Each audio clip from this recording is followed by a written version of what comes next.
Écrivain, critique d'art et commissaire d'exposition indépendant d'origine camerounaise, Bonaventure Sobedjeng Ndikung fait dialoguer les œuvres occidentales, africaines et asiatiques.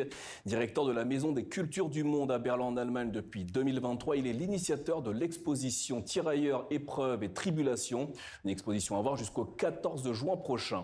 Bonaventure Sobedjeng Ndikung, bonsoir et merci d'être avec nous.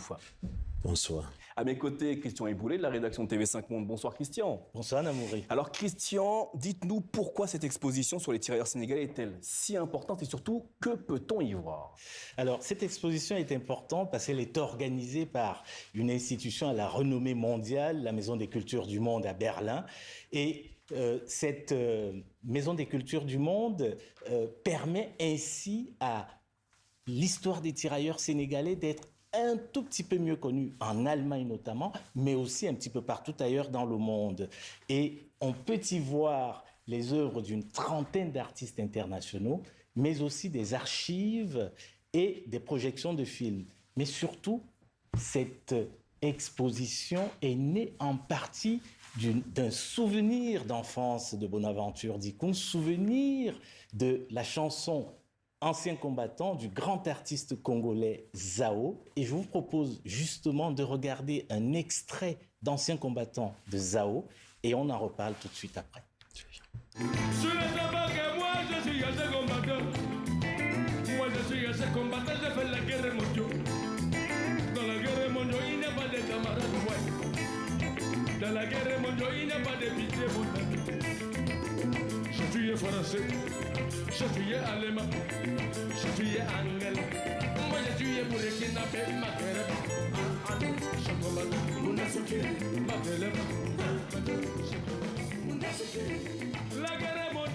C'était donc un extrait d'ancien combattant du grand artiste congolais Zao.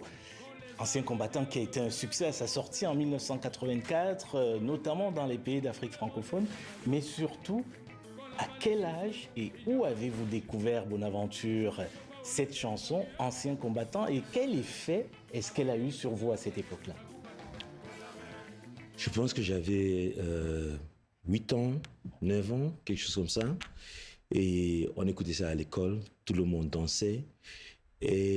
Mais je n'avais pas compris de quoi il s'agissait. Je savais que c'était des anciens combattants, mais je n'avais pas fait le lien entre ça et les tirailleurs parce qu'on ne connaissait pas, on n'avait pas ça à l'école. Donc, c'était à l'âge de 8 ans, 9 ans. Alors Bonaventure, à quel moment et dans quelles circonstances avez-vous compris que les anciens combattants dont parle Zao dans sa musique étaient ces fameux tirailleurs africains? J'étais à Bamenda, dans la section anglophone du Cameroun, et je pense que j'avais 18 ans quand je suis parti à Yaoundé pour faire les études à Ngouaikele.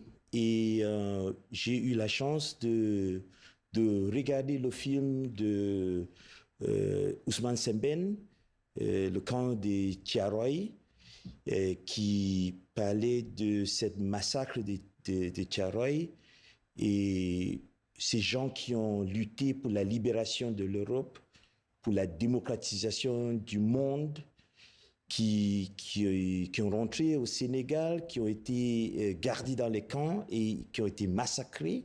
Et c'est quelque chose qui m'a tellement choqué. Et je me rappelle que j'ai fait le lien entre cette chanson de Zao et les tirailleurs là pour la première fois. Et après, je suis parti en Allemagne dans les années 90, mi-90, et j'ai re-regardé le film et je me suis dit, il faut faire quelque chose avec ça. Christian. Et quel a été ensuite le processus qui vous a conduit de votre souvenir d'enfance à la mise sur pied de cette exposition? Je pense que c'était la discussion, le débat autour de la culture de mémoire en Allemagne. On parlait de tout le monde, on parlait de la libération de l'Europe, la libération du monde, et on parlait de tout le monde, mais on n'a pas parlé des Africains. On n'a pas parlé, ça veut dire qu'ils ont oublié, ils ont effacé cette mémoire des gens qui ont été pris de l'Afrique.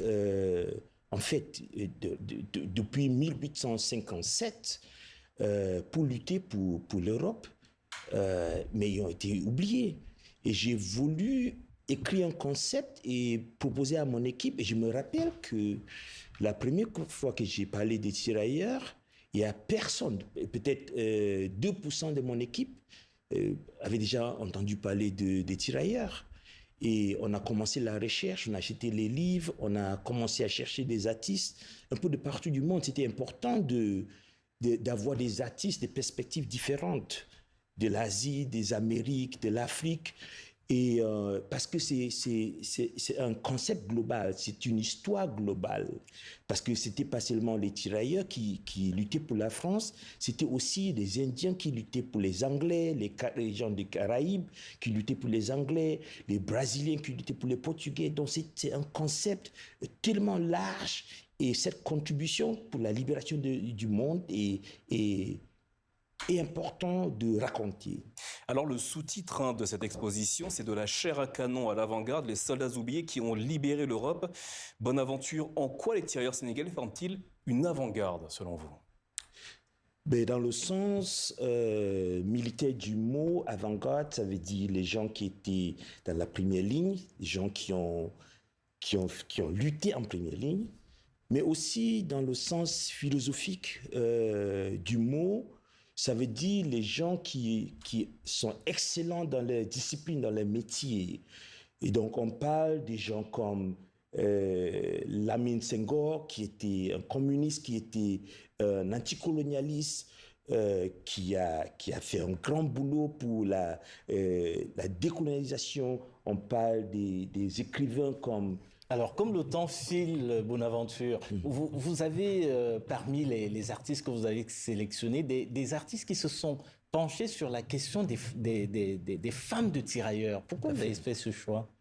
Et parce qu'on a effacé l'histoire des tirailleurs, mais encore plus effacé l'histoire des femmes, et les madames tirailleurs, qui ont lutté aussi, et comme on voit dans les œuvres de Pélagique Baboudi ou les autres artistes qui ont mis en lumière cette femme, qui ont représenté leur pays, qui ont lutté pour cette libération. Merci Bonaventure Sobejeng Dikung d'être venu nous présenter cette exposition à voir à la Maison des Cultures du Monde à Berlin jusqu'au 14 juin prochain.